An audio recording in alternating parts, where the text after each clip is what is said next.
Steve, I'm so glad to get to talk to you today. Oh, thanks, Shane. I'm super thrilled to be with you today. Let's talk about something you learned from your mother while you were growing up. Um, it's funny. I'm going to go to a thing I learned from her actually when we were adults, when I was grown up, because we didn't actually have a very close relationship when I was growing up, and we reconnected probably in my early 20s and got to know each other and committed to a strong relationship at that point. And I think the thing that I most learned from my mom was actually right near the end. So she passed away 15 years ago this past weekend. And she found out that she had stage 4 terminal liver cancer. And they gave her, 6 to 12 months to live. And instead of sort of getting angry and blaming the world, I saw a degree of grace in her that I had very rarely seen in anyone. She decided that she couldn't change what she got in terms of this diagnosis and this cancer, but she could change her situation for the rest of her life. So she looked at a bunch of hospices and found hospice at May Court, and she went and interviewed them and then started volunteering for them right away. So that for the last 8 months of her life, she could actually learn and get to know the people who worked there and who would be around her when she died. And that to me was just so inspiring. And she lived the rest of those 8 months with such grace and dignity, doing the things that were important to her. And I don't know, very inspiring. There's something to be said for this grace. Well, the world is seemingly unfair. A lot of what's going on now is sort of around the same topics, right? The world is unfair. There's a lot of things happening, and how we're handling that is totally up to us. That's exactly right. And that's the thing I learned from her is that you can choose your response to whatever life throws at you. That's a great lesson. You became one of the top sommeliers in the world. You took some. Well, this is a funny story, right? So you took some, if I get this right, so correct me if I'm wrong. You took some courses at Algonquin. You showed up at New York. You landed a job in one of the top restaurants in the world. Take it from Yeah. there. Um, well, so I showed up on my first day. So I had interviewed with Daniel Boulou, who was, at the time was considered the best chef in America, in a construction zone. So I didn't know what the restaurant looked like. I didn't see the menu. They were basically moving their flagship downtown 10 blocks and then turning this into this, high end, amazing Upper East Side bistro and called Cafe Blue. And so when I interviewed for them, I didn't know who he was because some friends had introduced us, and I didn't know the level of dining, and I didn't even know if I wanted to live in New York. I was there to see a girl that I met at a wedding, and then so of course I kind of said, "Sure, this sounds like fun," and sold all my stuff and packed up and moved to New York. Bought suits for the first time ever, and then recognized as I walked into the opening cocktail party with the vice president and Hillary Clinton and the mayor and Steven Spielberg and a bunch of other people that I am in way over my head. And seeing the dining room and how lavish it was, and recognizing I had never even dined in a place so good, I thought, I got some work to do here. I was terrified. I had never decanted a bottle of wine before. I had done 3 part-time evening courses at Algonquin College to learn a little bit about wine, and somehow got this job. So the first night of actual service, the following night, I was asked to decant a very expensive bottle of wine for 2 big VIPs, and I totally messed it up. And the sludge from the bottle was all over the carafe, which is exactly what you don't want to do, which is why you're decanting it. And my boss and sommelier mentor, Jean-Luc, said, if I ever see this again, I'm going to send you back to Canada.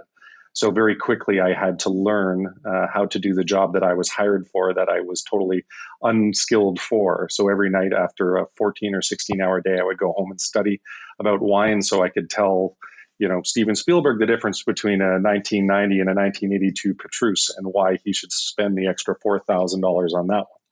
And learn how to decant. I would just practice at home. It was incredible. So every day I figured I would go into work and I would get fired. They would figure out what a fraud I was. A lot of people have this imposter syndrome, but I was truly an imposter. And then 3 months later, there was an article in the New York Times that talked about this next generation of sommeliers who made wine fun. And so Amanda Hesser gave me my first credentials as being the poster child for this new movement of young hotshot sommeliers. I was 24 at the time. I looked like I was about 17. And so I was the perfect poster child for this article. And then suddenly they couldn't fire me because I was on, the front page of the food section of the New York Times. That's amazing. What did you tell yourself when you felt like you were an imposter? Like, what was going through your mind? Well, John F. Kennedy had this great line about when he was a young boy and he was scared about exploring other neighborhoods. He and his friends would literally go and take their cap and throw it over the wall to get them to another neighborhood. And they had no choice but to go and retrieve it. And so for me, it was kind of the same thing. I had burned my bridges, or I had burned my boats. I had sold everything, and I had risked every ounce of savings I had to get to New York, pay for first and last month's rent and a broker fee on an apartment and 2 suits. I couldn't go back. So I just needed to make it work. So that's where the resilience came from, was just fear and no other options. Fear's a strong motivator sometimes, right? But yeah, I mean, that's it can work for you and work against you at the same time. For sure, absolutely. And I try to keep it at bay as much as I can, while still taking those risks necessary in order to be able to grow. What should everybody know about wine that they don't know? Like, what do you know about wine that you wish more people knew about wine? Pay attention to your own tastes. Don't chase after what you think that the world esteems. Find out what you esteem. Find out what your own individual palate is. Try a bunch of different things and pay attention to what you like and what you don't like, and focus on the things that you like. Wine is there to give you joy, and it's not there as a competition about who can have the biggest or the best or the most expensive. Um, Find the things that you love. Like the Chinese as a culture prefer a sweeter palate. So oftentimes they take high end Bordeaux and they pour Coca-Cola into it. Like Oh, wow. that's crazy to me. Why don't you just find wines that naturally have that sweetness that might be 1/10 the cost, and enjoy those wines rather than trying to esteem a high end Bordeaux and ruining it with Coca-Cola? Are there sort of hacks that we can use when we're in a restaurant or searching wine at the LCBO or something to try something new? Are there sort of like guidelines that we can use, or how do we discover something new without being totally lost? Honestly, ask. Everyone's worried about looking like a fool, like they don't know enough about wine. But you know what? Nobody knows that much about wine. Even the top master sommeliers of the world don't know everything about wine. So just ask. People who love wine, who are in the wine business, love to share their passion. So the best thing you can do is just ask for advice. Give them a sense of what you like. I had this Sancerre once that I loved, or I had this, California Cabernet that I loved, or I had this Rioja that I loved. And, can you find me things that are kind of like this, but take me out of my comfort zone and be able to explore? And that's the greatest thing you can do, is just ask for advice. Oh, that's awesome. That's really good. I mean, we are scared, right? And like I notice this sometimes when restaurants open a bottle and they come over and they're like, take a sip. And I'm like, oh my God, there's so much pressure. Like, how do I know if this is corked or not? And I really appreciate it when the restaurant or the sommelier actually tastes it for you and then brings it over and is like, oh, this is good. Cause then there's no pressure about Exactly. and I always think like, what am I supposed to do? I'm supposed to swirl it. Everybody's watching me. There's like 4 people at the table. You got to sniff it. You got to like put it in your mouth. And like, how does that, do I lift my pinky? Do I not lift my pinky? You definitely don't lift your pinky. But Whew. here's the easy hack. If it tastes like wet cardboard, send it back, because that means it's corked. And that has nothing to do with the quality of the wine. It has to do with the chemical exchange between the cork and the bacteria in it when it was bleached. So just, if it tastes like wet cardboard, make sure to send it back, because it's not the wine's fault. The next bottle will probably be good. All right. Good to know. What percentage of bottles are corked in practice? Well, I mean, it's to various degrees. I would say perceptible cork that most people would notice is probably about 1 in 40. But if you're a real stickler for this, like my wife is, she's got a super nose when it comes to being corked. She will probably pick out 1 in 10 or 1 in 15. That's the general assumption these days. Marine's got a good nose for this. I like this. She sure does. You run a restaurant group, including 3 restaurants during a pandemic. What's that been like? It's been interesting for sure. It has been one of the most challenging times, of course, but actually, in a lot of ways, it's also been one of the most fun and liberating times because you get to let go of so many of your preconceived notions about what you do and what you don't do and create new businesses. I think how we have survived and thrived is because we actually created new businesses during this rather than trying to fit our current businesses into a model that doesn't exist anymore. This inside dining was banned for 4 months. And yet, our goals were to be the best employers or unemployers for a period of time that we could be. We had 140 staff that we needed to care for, and that's first and foremost. And so we looked for every kind of way in order to be able to hire as many of them back as possible in the best possible circumstances, while at the same time living with the values that are so important to us. So honestly, that was a really fun and interesting challenge and something that we're very proud of, while of course it being very stressful every day. But entrepreneurs love creating new things, and so we created a new business and a new business plan almost every week. It seemed like, so that was kind of fun. Talk to me a little bit more about the struggles of not only closing, but laying off staff, not knowing when they're going to reopen, not knowing if we're going to stay open again or shut down again, and some of the adaptations that you've made in terms of new businesses that you've explored adapting to this sort of new reality for temporary or long term, we don't know yet. Yeah, it all happened incredibly fast. We knew the pandemic was arriving. I was supposed to go with my family on a March break vacation down south on the Saturday. Our prime minister told us not to get on the plane late Friday afternoon, and but at the time it didn't seem huge. We didn't have enough information yet. By Sunday night, we went from, oh, this is, we lost our vacation to, oh my God, we're going to have to close our restaurants. And so we laid off 140 staff on the Tuesday.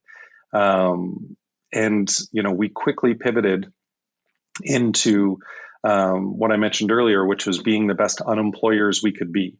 So We what have does that three mean? main So we have three main shared values within our company. Caring is number one. And so for us, taking care of our people is first and foremost, because if they don't feel cared for, they can never care for our guests. And so we needed to double down on caring for our staff.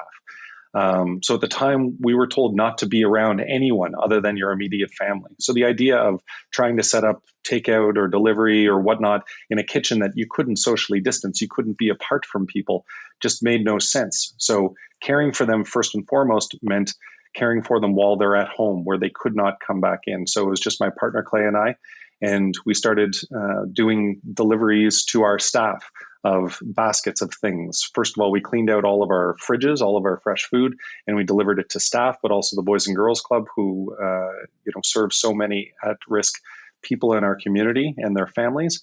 And we became a bit of a food bank. And then next, we worked so hard to guide so many of our staff through all the different myriad of federal relief programs that were being put out there, be it CERB or first it was EI and all the other parts to that. So we became experts on that in order to be able to guide our staff. So we would have in-person sessions, socially distanced, where we would literally have computers at the other end of the room and we would guide them through filling out their online applications. And then after that, it was so important, especially for the young restaurant workers who are living at home and are isolated and have no family and they couldn't connect with friends. So we would connect with them either through video or audio and then drop off family meals. So we would cook and deliver upwards of 50 to 60 family meals every week to our staff, so that they and their families had something good to eat, and they had that sense of caring that we would typically deliver in the restaurants every day. We usually at both lunch and dinner, serve family meal to all of our staff. And so this was something huge to be able to keep that connection.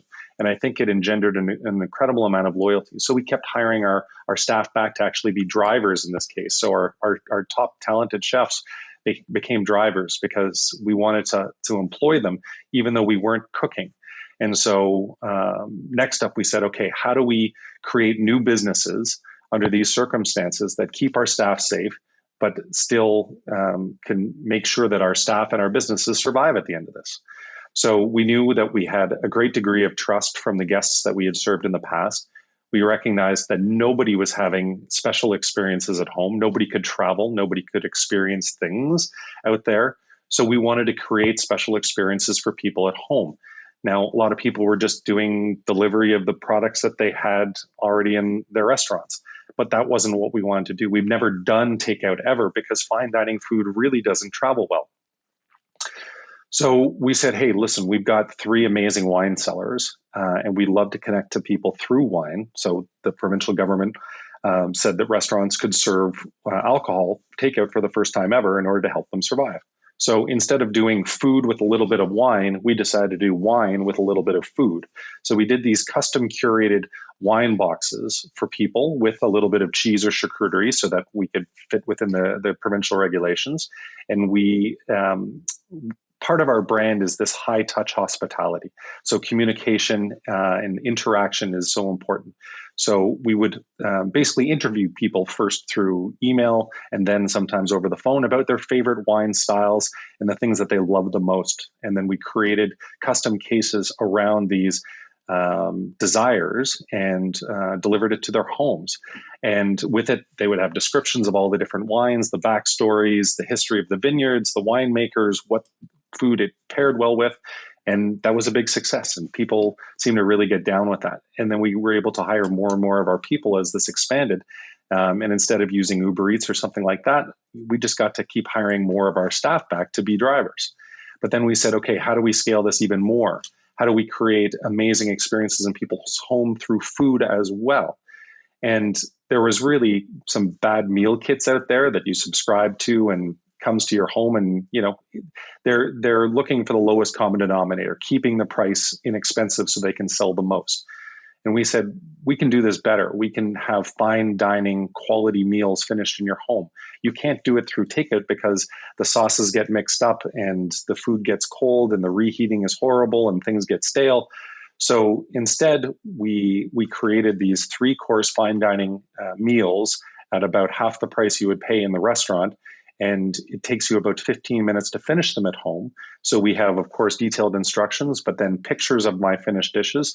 I take them home every Monday night and I film a 15-minute YouTube video showing people how to finish this at home so that they feel like they're chefs at home and they've got this incredible experience to do with their spouse, with their family.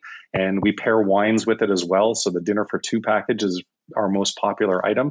So we've got everything. And then they share it on social media and we discuss. And again, going back to that high touch hospitality, there's probably 5 different communication points from the time somebody orders and the time that they're done eating their meal and we follow up the next day. So it's pretty fun to be able to continue to connect with our diners even before our restaurants open again inside. I was definitely a fan. I mean, everybody I've sent a box of wine to has loved it and loved the entire experience, from the tasting notes to the serendipity of finding stuff that you would never order. And we've done that for employees and I've done it for friends, and everybody's just so happy with that. And then one of the things I love about your meals is your videos, because what I got out of that was like, I look like a professional chef at the end because you're walking me through how to plate it and how to make it look awesome. I'm like, that's a lot of yeah, fun for me. This was totally my idea, Yeah. And you've done one more thing, which is this monthly wine club now. This is the latest sort of idea that you're rolling out. Where talk to me about that. So this takes another step for the people that I feel are very adventuresome in terms of wine drinking. So before, they put their trust in us while giving us some guidance about the things that they like to drink. But for those who want to truly experience a new adventure, something that they've never even heard of before, we've set up this wine club. So you pay a subscription fee of $175 a month. and you get a box of wine, anywhere from 2 to 5 bottles, depending on the value of them, with a great insights into the vineyards, the winemakers, like really in-depth stuff. And it's for wine lovers who want to have something completely new for them. And so we just sent out our first packages yesterday and the day before, and the feedback we've received has been amazing. Some of them are meant to be stored and put down for a while, and some meant to be drunk right away. But it's a bit of an exploration, and that dialogue continues. And again, it's trying to create great experiences for people at home because they can't travel, because they can't go out to restaurants in a lot of cases to be able to experience this kind of stuff. So we bring the fun to them at home. One of the things that struck me when the pandemic first hit is the sheer number of people who gave up and like didn't iterate and just sort of like closed the doors, didn't find a way to do takeout, didn't find a way to. And I've spent a lot of time like trying to support local businesses, and there's a lot of people out there that are struggling in the trenches trying to keep their business afloat, trying to pay rent, trying to keep their people. And it's not just lip service, like you said, like you went out of your way, great expense, great effort to sort of treat your people well through this. And I always try to support those businesses, but a lot of them, and maybe it's unfair, but it seems like a lot of people just sort of walked away. Well, they didn't know how to do it because their model of how to run a business was completely blown up.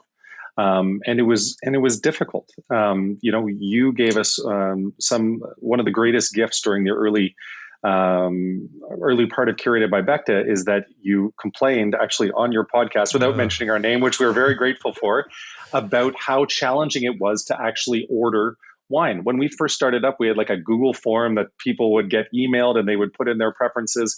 And then we only took e-transfers because we didn't want to give up the 3% on credit card fees because every penny counted at that point, and we wanted to be able to pour it into our staff.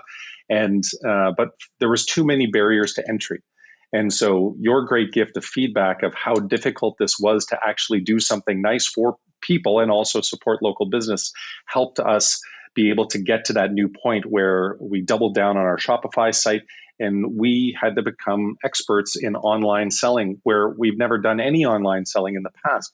So I know how difficult it is for so many people, and people who don't have a Shane Parrish in their life, or a Harley from Shopify who helped us launch this on his Instagram, or a Toby from Shopify who kicked me in the ass and said this is going to go on for a lot longer than you think. They don't have those resources. And it's tough. It's tough to figure out how to fill out government forms to get reimbursed for wage subsidies or rent subsidies or to negotiate with your landlords. That's not why these people went into business. They went into business to cook. They went into business to make people happy in front of them. And suddenly they couldn't do either of those things. So it is not easy. We just happen to be lucky of the people who are around us and helped us get to that next stage, get to that other side. And now we've got some momentum. And actually, we're hoping to create a Shopify app for restaurants so that more and more restaurants can actually use the power that belongs to Shopify in order to be able to pivot and survive and thrive in this new world that is never going back to what it was before. yeah. Well, talk to me a little bit about how you see this playing out. Like there seems like a lot of restaurants, including yours, a lot of foot space, a lot of square footage. If we go into lockdown over the winter again, that's going to be tough to maintain, pay rent. What's the future look like? Not only for the next 6 months, but also like post pandemic. Do you feel like we're going to go back to a world of what was before? How is that going to change? Are people going to value it more because now it's like we can get out? Like how do you see this playing out, or what are the various scenarios going through your head? Look, it's hard to know. I mean, the one thing one analogy I'm thinking about is sort of the transition from DVDs to online music streaming. You're still getting music delivered in various ways, but there is that human connection that can never be replicated. So there will always be a demand for great in-person dining at all levels, from basic diners to ultra fine dining and everything in between. So the method of delivering that to people is going to be different, certainly for the next 12 to 18 months. But even afterwards, I think people will have gotten comfortable with the online streaming version of restaurants where they're finishing 3-course fine dining meal kits in their home, or they're having those experiences delivered in other ways. But my hope is when this is all over, people haven't forgotten about their love of being cared for in person, because that's something you can never replicate with a package that's dropped off on your door, no matter how many emails and phone calls we have to walk people through it or videos we record. That intangible human connection is what's missing, and why I believe that this business in general, this industry will survive. It'll look very different on the other side of this. Delivery and takeout will always be a part of it going forward, no matter what. But I don't think it will ever die. Unfortunately, there's going to be a lot of restaurants that don't make it to the other side of this because they haven't been as lucky as we have in terms of the people around us that have been able to help us get to that next pivot point. So, What else do you think is going to stay the same about the future, regardless of what happens here? Like, when I think about it, I think of shared experiences, and a bottle of wine is something to be shared with people, and there's a connection element, whether it's your partner or whether it's your family or whoever's in your pod or your bubble or whatever at this point, but you're still sharing something with them, and you're trying to bring little pockets of joy to this world. What else or is that wrong? Like, what do you think is gonna? no, no, no. That is absolutely going to stay for sure. I think where things will change dramatically is business dinners. Like, people are just not going to travel the same way as they used to, and so the idea of having a conference in town, and we're doing a group of 36 people or 50 people from this place or that place, that's going to change because people are just going to travel a whole lot less now that they figured out that they can work remotely and get almost the same results. So that part, we're going to have to reconfigure our restaurants permanently to be smaller tables and less of the large private dining stuff. The banquet halls are really going to struggle the most because they're just not going to have the same business clientele ever that they had before. So I think they need to figure out what the new normal will look like. What does reconfiguring your space look like in practice? Right, you have three restaurants: Gazelling, Play, and Beckta. Does that mean seating square footage, redesigning the square footage to be a different use? Like, how do you see that? Well, at Beckta, we have sort of 4 large private dining rooms. And so we're going to have to reconfigure them into smaller tables of 2, 4, and 6, which we've already done. It's just a question of moving some furniture around a little bit or investing in some different table sizes. But it's how we book things. So we've done it already in order to spread people out into our large private dining room spaces in addition to our regular dining rooms. And it's worked out really well. Like, we used to do it on a Valentine's Day. So we had some test runs because there's no groups of 10 on Valentine's Day usually. But yeah, it's the ones with very large banquet facilities that are really going to have to change the way that they configured their place and make a la carte dining, smaller group dining, very compelling again, because it's going to be incredibly competitive. As less and less people want to dine out during this pandemic in person. Do you see a host of new restaurants starting up in like cloud kitchens, or sort of like delivery first options versus what used to be before? You made a brand and maybe you would do some takeout, but how do you see that playing out? Yeah, for sure. But the ghost kitchens are actually not being built. They're being retrofitted because we still have leases for the next 2, 5, 10 years. So those ghost kitchens just happen to be paying Main Street rent in order to just try to fulfill your rent obligations. So ghost kitchens will pop up, but people might have to go bankrupt first in order to be able to get out of their lease. And if they want to continue in this business, then that's where I see the ghost kitchens popping up in the suburbs will happen. I heard about this place in Toronto that is very Toronto centric. This place called Buka, and they do these pop ups where this week we're going to Oakville. So everyone in Oakville can get amazing delivery food from Buka without going downtown. Right. And then next week it's North York, and the following week it's Scarborough. Whatever the case may Yeah, yeah, be. yeah. And so it's figuring out what that looks like, because you have to bring the party to them all of a sudden. So we'll see how that plays out. How do you feel about the future? You seem really optimistic. So I feel like generally I'm an optimistic guy. I also feel like in my life I've never done any long-term planning. I tend to look about 2 weeks in front of my face. And so my advice to my business partner and my staff in our industry lately, when I was on another podcast recently, was actually don't look too far in the future because all you see is this big cliff we're about to fall off. Mm. Instead, avert your gaze down so that you only look at the ground 2 weeks in front of you and figure out what you need to do in those 2 weeks in order to keep pushing things forward, keep spinning that flywheel, as Jim Collins says, right? And just making sure that you're still moving in the right direction. If you can do that, then it doesn't become so overwhelming that will cripple so many people. If all that you're doing is looking at the horizon and it's horrible thunderclouds, you're not going to walk towards it.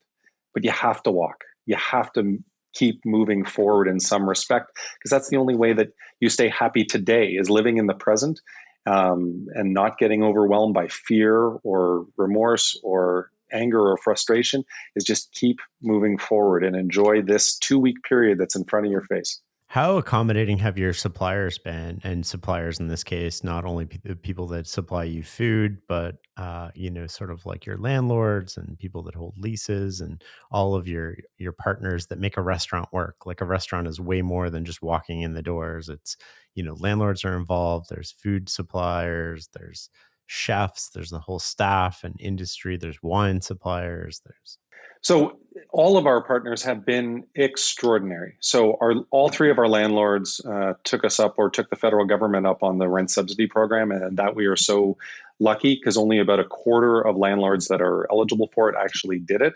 So that gave us 5 months of subsidized rent. So huge amount to add to our runway to be able to keep going on this stuff. That ended today, in fact. But we've been able to squirrel enough nuts away for the winter time that we can withstand this for a while. In terms of our suppliers, huge key. So we made a decision very early on, right after the pandemic hit, that our suppliers are a second tier of the people that we need to care about. Because if we don't care about them, then they will never care about us. So we paid all of our bills immediately and got everyone whole. And I my understanding is we were one of the few restaurants or businesses to do that because we knew we would be on the other side of this and we wanted to be their first choice of people to sell to. So now, if we need something special, if we need an emergency order because our curated program is suddenly picked up, they'll figure out a way to do it. We paid all of our wine suppliers because we wanted to be the ones that they got to first. When great, amazing wine came into the country and they only had 5 cases, they're knocking on our door first. And so our guests are able to get that extraordinary wine that nobody else is able to get because of that.